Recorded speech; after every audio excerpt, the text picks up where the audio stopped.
Louvado seja o nome de nosso Senhor e Salvador Jesus Cristo. Louvado seja Deus. Chegamos ao capítulo de número 11 de 2 aos Coríntios. Estaremos fazendo abordagem em dois momentos deste capítulo. Com a graça de Deus, hoje eu vou estar compartilhando com os irmãos do versículo 1, obviamente, até o versículo de número 15. Amém? Do versículo 1 ao versículo de número 15. É o nome de Jesus Cristo. Louvado seja Deus. E neste capítulo que nós temos aqui,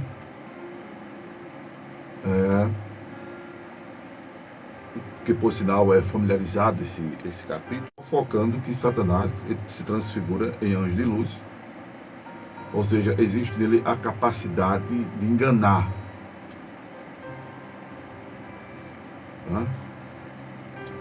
E isso é uma coisa que a gente deve estar muito atento para os enganos que acontecem do adversário das nossas almas. E neste capítulo, o que Paulo chama a atenção é exatamente para esta questão da enganação, das falsas pregações, dos falsos profetas. Nesse capítulo, Paulo chama a atenção pelo fato de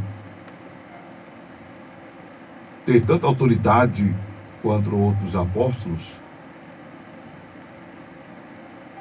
defesa dessa autoridade apostólica que ele fez no capítulo de número 10. E também ele se refere ao fato de não fazer nenhuma cobrança financeira aos irmãos, mesmo passando por necessidades, estando entre eles.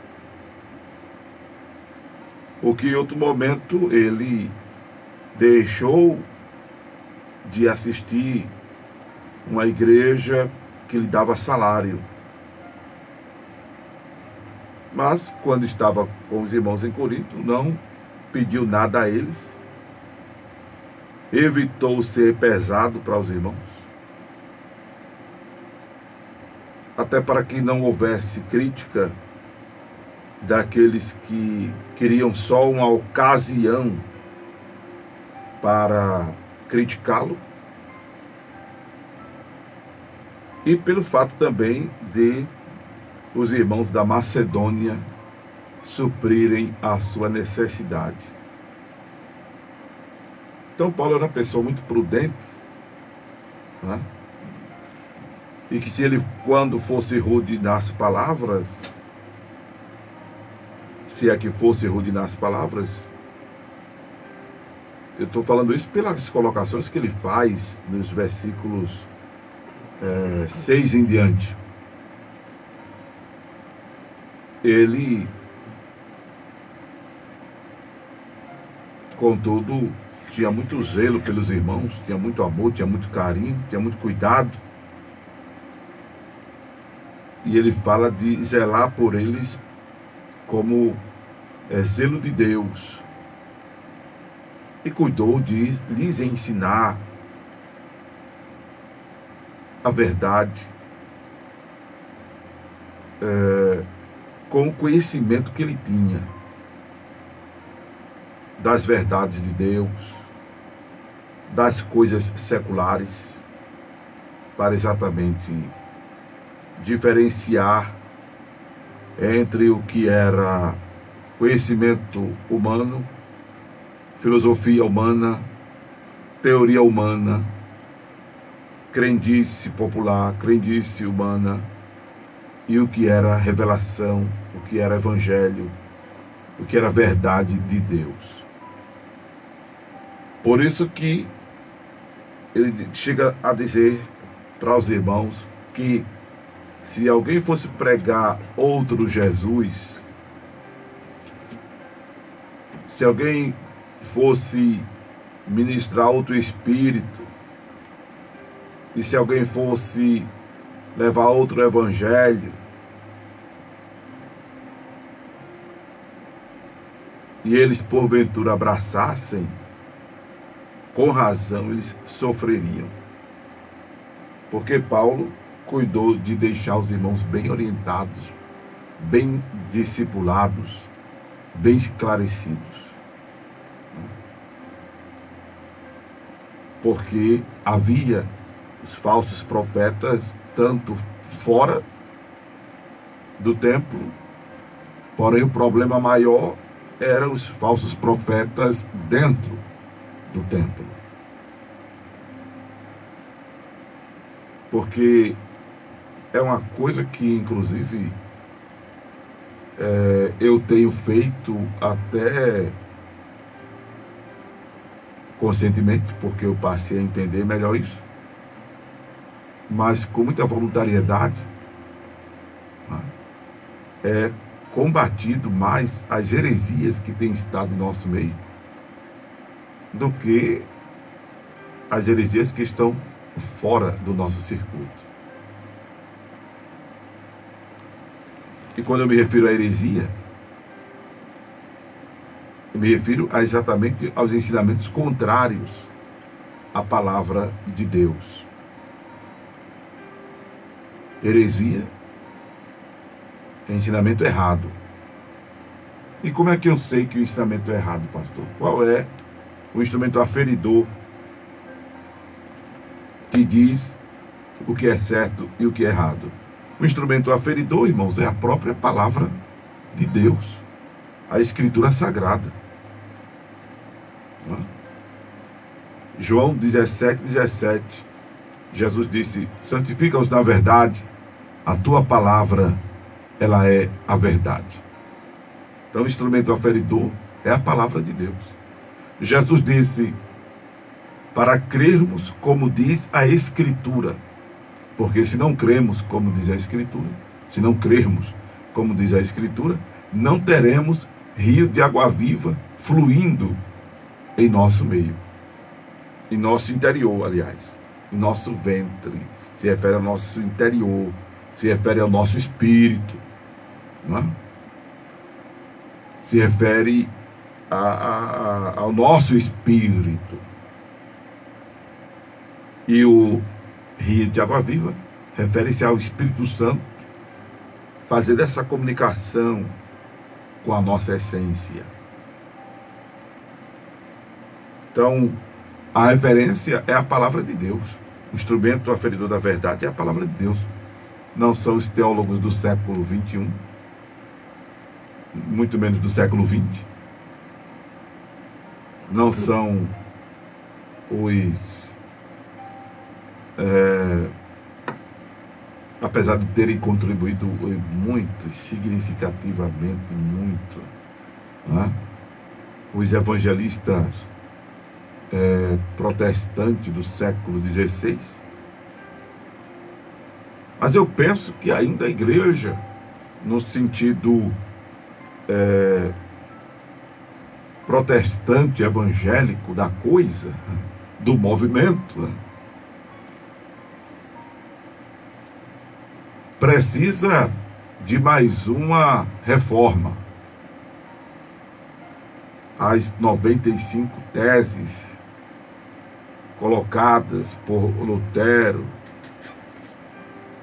nas portas de Wittenberg, em meados dos anos 1517, né, fora muito significativa, fora muito importante para a ruptura, para o paradigma conhecido como Reforma Protestante. Foi de espetacular importância para esta abertura que nós temos já há séculos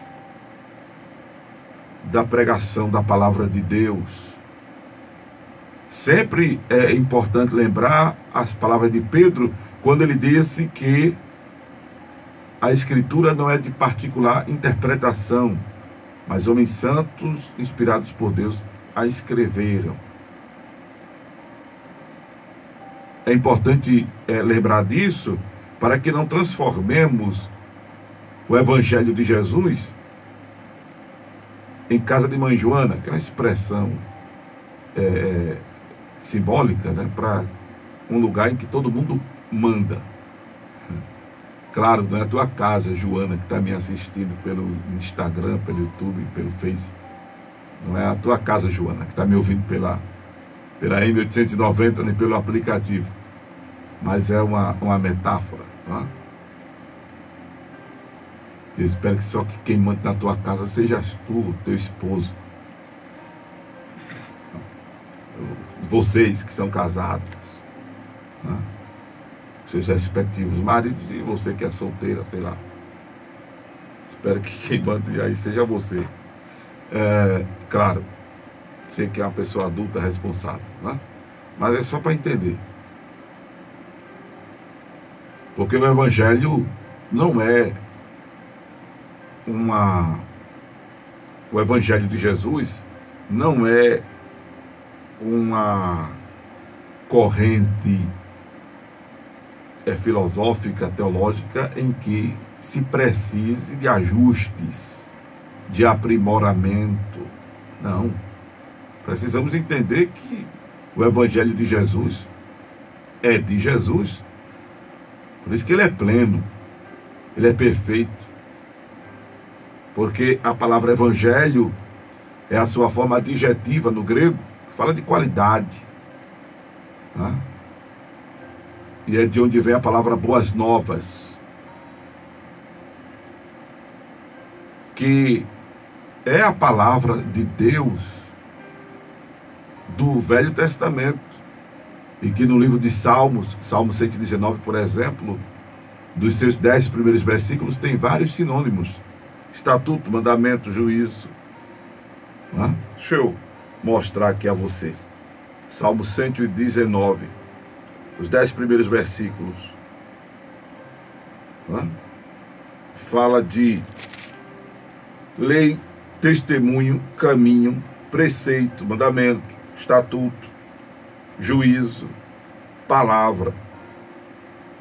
Tudo isso são sinônimos da Escritura Sagrada, da palavra de Deus, que no Novo Testamento surge o termo Evangelho. E na língua portuguesa, você pegar um dicionário aí, vai observar que a palavra Evangelho significa norma, regra, doutrina. E estamos falando das regras de Jesus. Estamos falando da doutrina de Jesus, ou das doutrinas de Jesus. E Paulo chama a atenção dos irmãos, porque havia aqueles que entre eles vinham com uma revelação extra-bíblica. Lembrando que essa expressão bíblica, né, é uma expressão moderna para o conjunto de livros. Bíblia significa conjunto de livros. É escritura sagrada. Né? Por isso que você não vê em nenhum dos capítulos e em nenhum dos versículos a expressão Bíblia, porque Bíblia significa conjunto de livros. Então o que nós temos é a palavra de Deus, a Escritura Sagrada, Sagradas Escrituras, a palavra Evangelho. Louvado seja Deus. E Paulo chama a atenção dos irmãos para terem este cuidado. Um outro problema que estava acontecendo era o sincretismo religioso. Né? Era um problema muito sério, que é ainda um problema seríssimo nos dias de hoje. Sincretismo religioso refere-se à fusão de práticas e de crenças de diferentes religiões. a exemplo da palavra ecumênico, que fala de ajuntamento, de associação de diversas crenças, de diversas práticas religiosas. Quando se fala, por exemplo, um culto ecumênico em uma formatura, aí junta-se ali pessoas de diversas religiões, né? Então é o ecumenismo.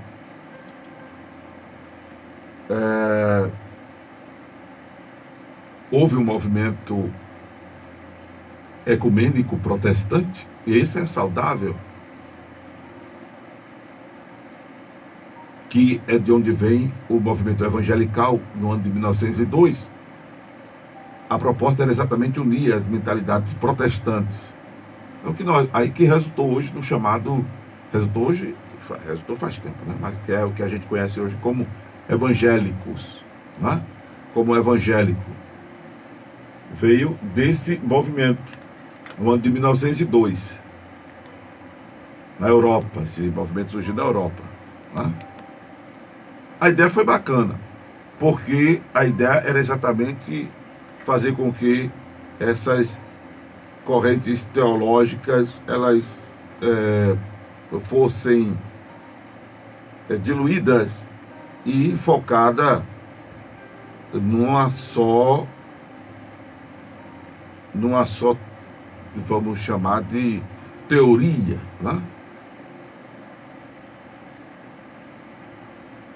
E aí nós temos hoje, por exemplo, os calvinistas, os arminianos, os luteranos, enfim, temos aí, e aí surgiu em meados dos anos 1910 aqui no Brasil o movimento pentecostal, e aí nós temos uma cisão ainda desse movimento, que são chamados tradicionais, os pentecostais.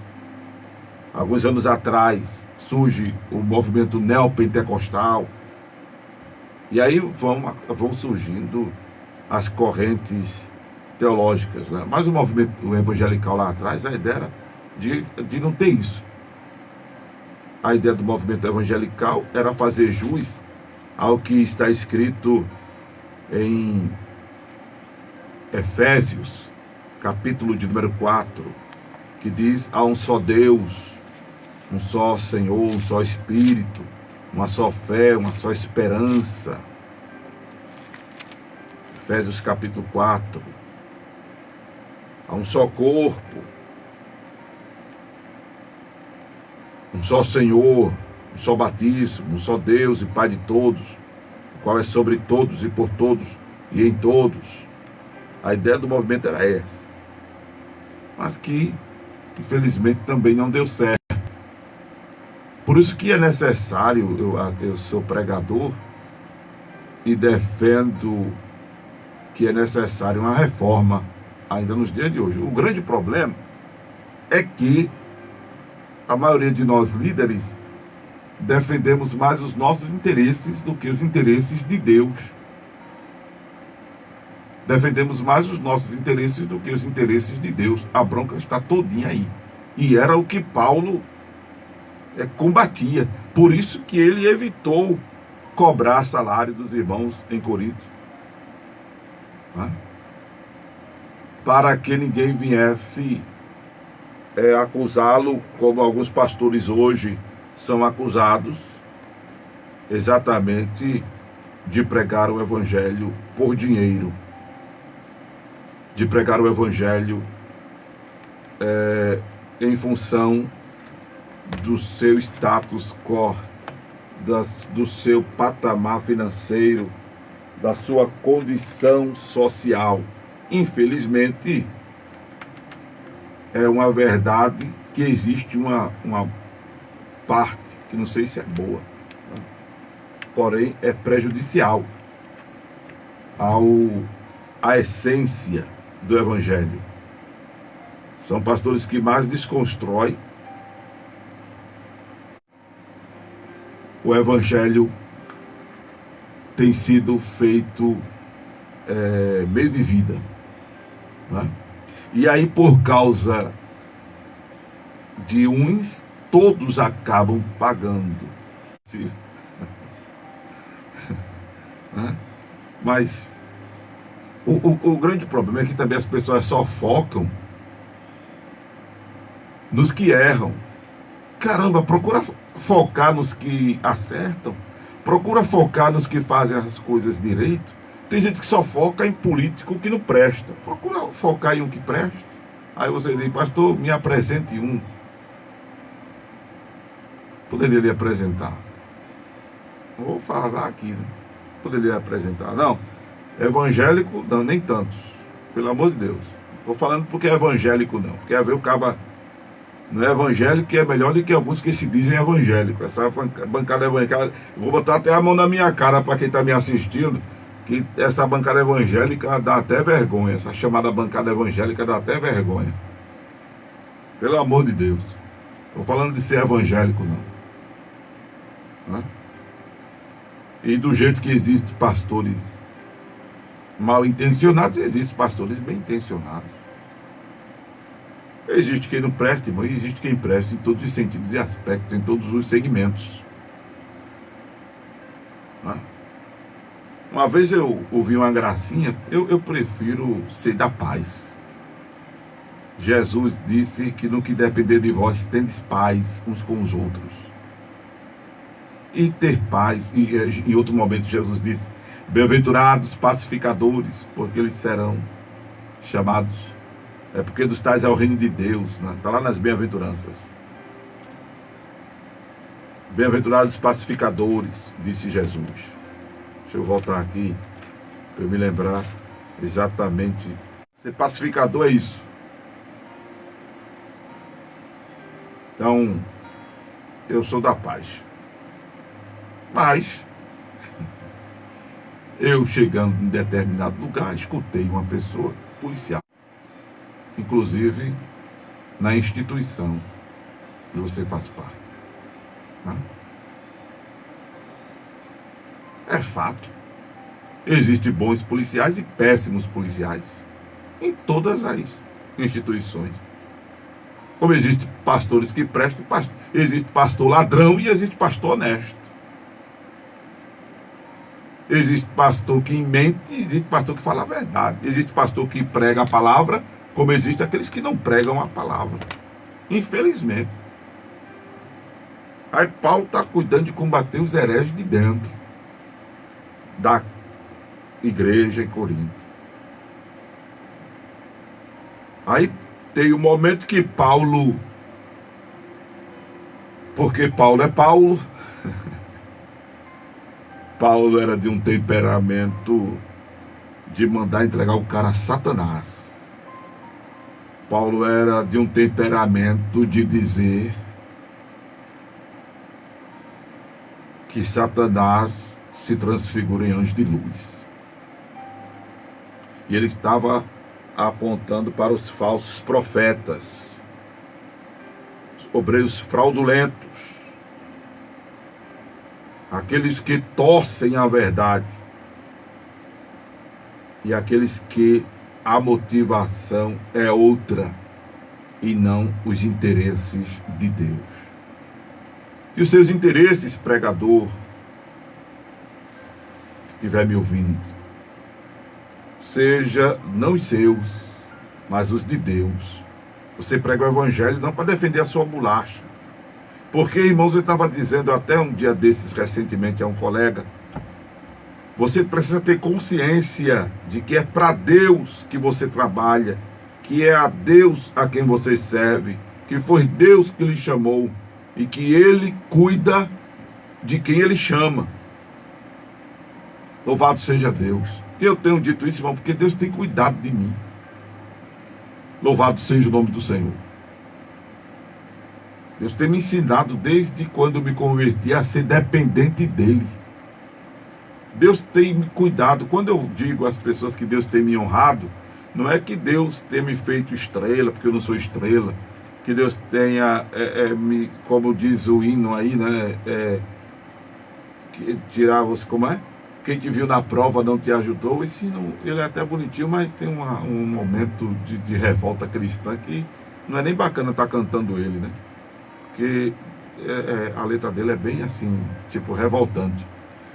Quem te viu na prova não te ajudou, quando vê você na bênção vai se arrepender, vai estar entre a plateia e você no palco, aí vai olhar e ver Jesus diante de você, e quem sabe no seu pensamento você vai dizer, meu Deus, como vale a pena ser fiel.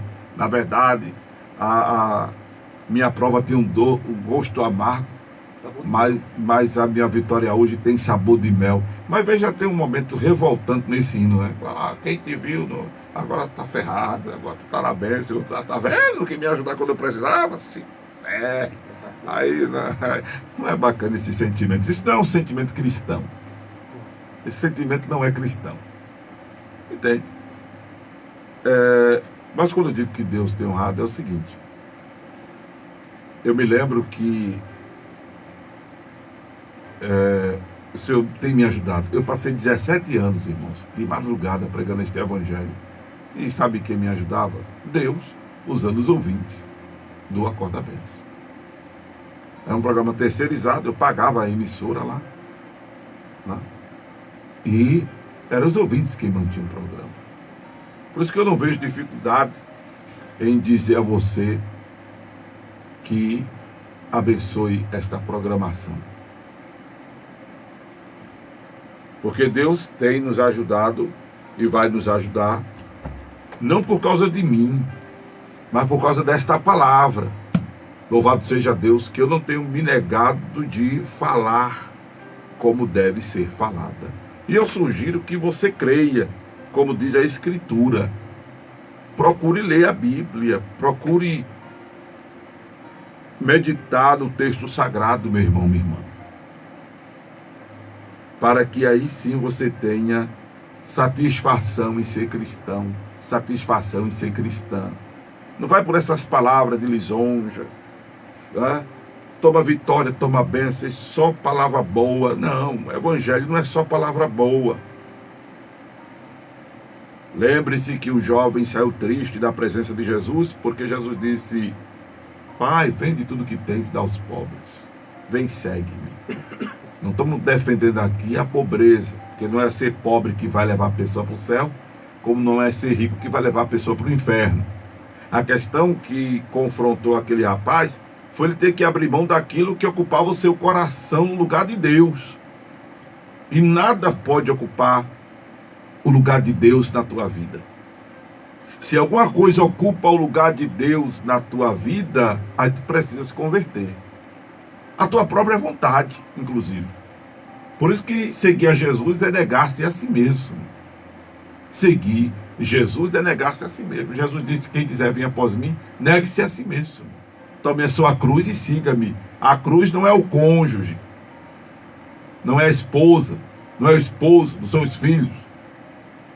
A cruz é o teu eu, a tua vontade, entende? É o teu querer. E isso aí tem que se coadunar à vontade de Deus. E como é que eu sei a vontade de Deus, pastor Amaro? Lendo a Bíblia, mesmo. Lendo a Bíblia. Procura detectar os valores, as verdades e os princípios e aplica no teu dia a dia. Por isso que está escrito no livro de Salmos que se meditarmos na palavra de noite, a nossa vida será como uma árvore plantada junto a ribeiros de água, que dá o fruto da estação própria, as folhas não caem e tudo quanto fizermos prosperará, ou seja, dará certo, porque estaremos seguindo a palavra de Deus, que não é homem para mentir, nem filho do homem para se arrepender, e que vela sobre a sua palavra para cumprir. Por isso que Deus disse a Josué: não te desvia para a direita nem para a esquerda, mas faz conforme está escrito, e aí serás conduzido prudentemente por onde quer que andares, e farás prosperar o teu caminho. Fazer o caminho prosperar é alcançar o objetivo, é não dar viagem perdida, é não dar murro em ponta de faca, é não enxugar gelo, é não encher pneu de trem, entendeu? Ser conduzido prudentemente por onde quer que andar é ter o sonho tornado-se realidade. Estou falando de sonho, não estou falando de pesadelo, não. Se for pela palavra de Deus, vai dar certo. Então procura ser um crente bereano, que eram aqueles irmãos que consultavam a Escritura para saber se o que Paulo dizia estava na Escritura. E olha que era Paulo quem falava. Louvado seja Deus. Não tinha aquele negócio de não precisa abrir a Bíblia não, porque quem está dizendo sou eu. Isso não existe. Abra a Bíblia. Abra a Bíblia. Confira a Escritura. Louvado seja Deus. E como eu já disse em outra oportunidade, não é um versículo isolado e tal, mas um contexto. É por isso que é importante ler a Bíblia sistematicamente.